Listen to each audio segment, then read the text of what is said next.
और एक 12 वोल्ट का ट्रांसफर मैं यहाँ पर ले रहा हूँ। तो यहाँ पर 220 वोल्ट इनपुट देंगे, यहाँ से मैं 12 वोल्ट मिलेगा। तो इस मल्टीमीटर को मैं सेट करता हूँ एसी वोल्टेज पर। तो यहाँ पर 12 वोल्ट आ रहा है, तो इसे मैं यहाँ पर इसको 200 वोल्ट पर सेट कर रहा हूँ। तो अभी मैं जो कनेक्टर है इसको मैं यहाँ पर लगा रहा हूँ। तो यहाँ पर ये भी आ रहा है हमारे पास 14 वोल्ट, ठीक है, 14.1, इसको हम लिख लेते हैं 14 वोल्ट। तो अभी हम क्या करेंगे, इसको डीसी में कन्वर्ट करेंगे, ठीक है। तो डीसी में कन्वर्ट करने के लिए हम क्या करेंगे, यहाँ पर कुछ डायोड यूज करेंगे। तो यहाँ पर मैं ले रहा हूँ 4 डायोड जो कि 1N4007 का है। तो इसको हम ब्रिज रेक्टिफायर यहाँ पर बनाएंगे, क्योंकि तो अभी हम क्या करेंगे, 2 डायोड लेता हूँ, ठीक है। और ये आपका एनोड साइड, ये आपका कैथोड साइड। तो मैं क्या करता हूँ, किसी भी 2 एनोड को, ठीक है, इसका 2 एनोड को मैं आपस में जोड़ लेता हूँ, ठीक है।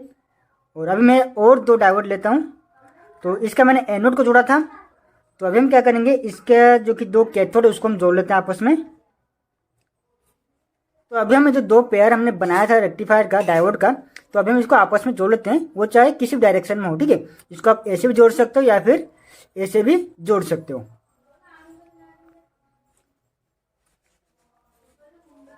तो देखिए, जो कैथोड साइड है यहाँ पर आपको पॉजिटिव मिलेगा और जो एनोड साइड है यहाँ पर आपको नेगेटिव मिलेगा। और कैथोड एंड एनोड का जो कि टर्मिनल है यहाँ पर आपको जो कि दोनों साइड है यहाँ पर आपको एसी का इनपुट देना है। तो अभी हम ट्रांसफर पर इसको कनेक्ट कर लेते हैं। तो एसी के साइड में हम एसी को कनेक्ट कर लेते हैं।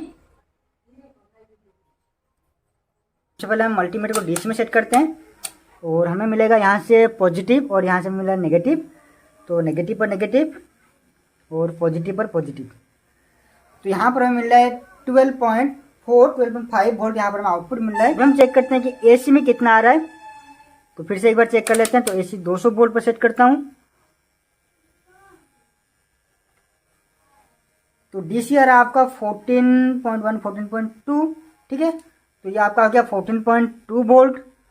कि जब हम एसी को जब हम डीसी में कन्वर्ट करते हैं तो वहाँ पर वोल्टेज जो है ड्रॉप हो रहा है। तो 14.2 माइनस, और अब हम इसको चेक करते हैं डीसी में कितना आ रहा है। तो डीसी में आ रहा है आपका 12.5 माइनस 12.5, तो लगभग यहाँ पर 1.7, ठीक है। तो वोल्टेज फ्लक्चुएशन हो रहा है। तो 1.7 1.5 के अंदर यहाँ पर जो कि वोल्टेज है वो कहीं गायब हो रहा है, ठीक है। तो एसी के मुकाबले हमें डीसी में 1.5 वोल्ट 1.7 वोल्ट हमें यहाँ पर कम मिल रहा है। तो इसका रीजन क्या था? तो इसका रीजन क्या है कि एसी को डीसी में कन्वर्ट करने पर हमारा जो कि वोल्टेज यहाँ पर ड्रॉप हो रहा है। तो चलिए इसके बारे में डिस्कशन करते हैं और अच्छे से इसको समझने की कोशिश करते हैं। प्रैक्टिकल देख लिया कि जब हम रेक्टिफायर के थ्रू जब हम एसी को डीसी में कन्वर्ट करते हैं तो वहां पर लगभग 1.4 से लेकर के 1.5 के अंदर वोल्टेज ड्रॉप होता है। तो किस लिए होता है? देखिए, जब हम यहाँ पर एसी को डीसी में कन्वर्ट करते हैं तो उसके लिए हम यहाँ पर डायोड यूज कर रहे हैं, ठीक है। 4 डायोड का इस्तेमाल कर रखा है। तो इसका जो इनपुट है वो आपको कुछ इस तरीके से होता है कि हमें जो इनपुट देते हैं वो आपका एसी होता है, जो कि एसी होता है, आपका साइनसोइडल वेव होता है जो कि ऐसा होता है, ठीक है। जो आपका इनपुट का सेक्शन है। अगर हम बात करें आउटपुट की, तो जो आउटपुट है वो हमें यहाँ पर ब्रिज रेक्टिफायर का जो हमें फुल हमें यहाँ पर आउटपुट मिलता है तो कैसा होता है? वो कुछ ऐसा होता है, ठीक है। तो यहाँ पर हमें पॉजिटिव वो भी मिल रहा है और नेगेटिव जो है वो हमें पॉजिटिव में कन्वर्ट होकर हमें यहाँ पर आउटपुट मिल रहा है, ठीक है। तो यहाँ पर हमने जो 4 डायोड का इस्तेमाल कर रखा है तो एट ए टाइम 4 डायोड यहाँ पर काम नहीं करते, ठीक है। एट ए टाइम आपका 2 डायोड काम ही करता है। अगर मान लीजिए यहाँ पर आपका पॉजिटिव हाफ साइकिल आ रहा है जिसकी वजह से ये आपका पॉजिटिव और ये आपका नेगेटिव है, तब क्या होगा? ये जो पॉजिटिव आ रहा है तो उस टाइम आपका डायोड 4, ठीक है, ये काम करेगा, ओके। और इस साइड में आपका जो कि डायोड 2 है, ठीक है। तो जब ये वाला साइड आपका पॉजिटिव है और ये वाला साइड आपका नेगेटिव है तो उस टाइम क्या होगा? आपका डायोड 4 एंड डायोड 2 आपका कंडक्ट करेगा। और जिस टाइम आपका ये आपका नेगेटिव हो जाएगा और ये आपका पॉजिटिव हो जाएगा तो उस टाइम क्या होगा? आपका डायोड 1 एंड डायोड 3 आपका काम करेगा। यहाँ पर क्या हो रहा है? जो कि negative half cycle and positive half cycle दोनों में जो कि आपका डायोड जो कंडक्ट कर रहा है तो उसकी वजह से आपको आउटपुट जो है फुल वेव में आपका आउटपुट मिलता है, ठीक है। तो इसीलिए मैंने आपको बताया था कि एट ए टाइम आपका सिर्फ 2 ही डायोड काम करता है। तो डायोड में करंट कब कंडक्शन करता है? जब हम डायोड को फॉरवर्ड कंडीशन में कनेक्ट करते हैं, यानी कि जब हम डायोड के एनोड को पॉजिटिव देते हैं और जब कैथोड को हम नेगेटिव देते हैं तभी क्या होता है कि डायोड के अंदर से करंट कंडक्शन करता है।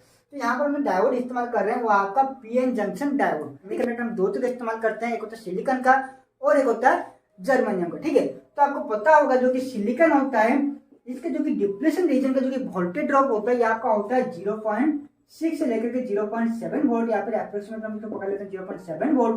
और अगर हम बात करें जर्मेनियम की तो यहाँ पर आपका होता है 0.25 से लेकर के 0.3 वोल्ट, ठीक है, जिसको हम अप्रोक्सीमेटली लेते हैं 0.3 वोल्ट, ठीक है।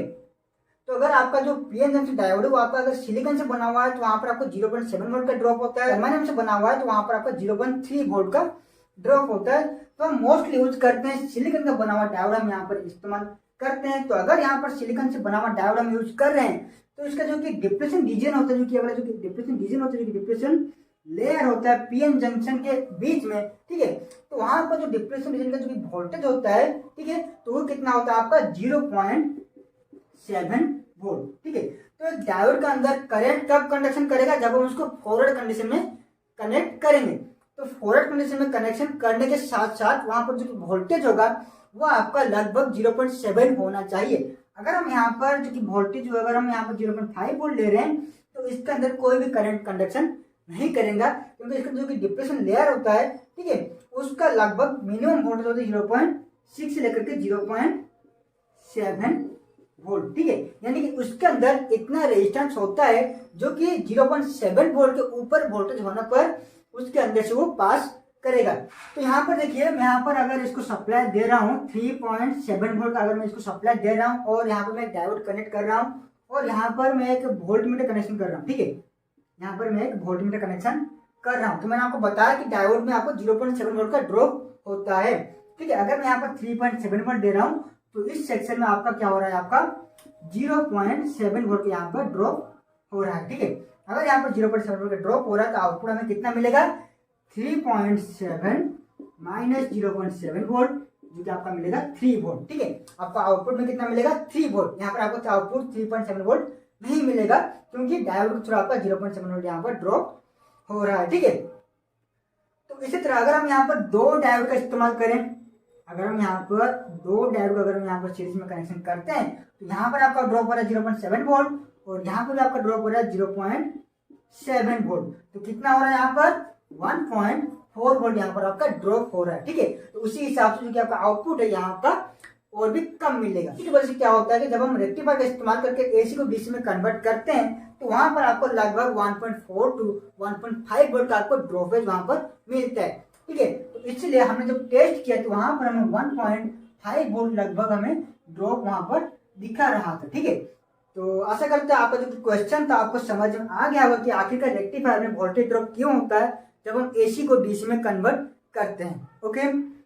तो अगर आपके मन में और भी किसी रिलेटेड कोई क्वेश्चन तो आप मुझे कमेंट सेक्शन में कमेंट कीजिए, मैं उसको वीडियो जरूर बनाऊंगा। तो दोस्तों आज के बस इतना, फिर मिलते हैं अपने नए वीडियो में कुछ नए टॉपिक के साथ।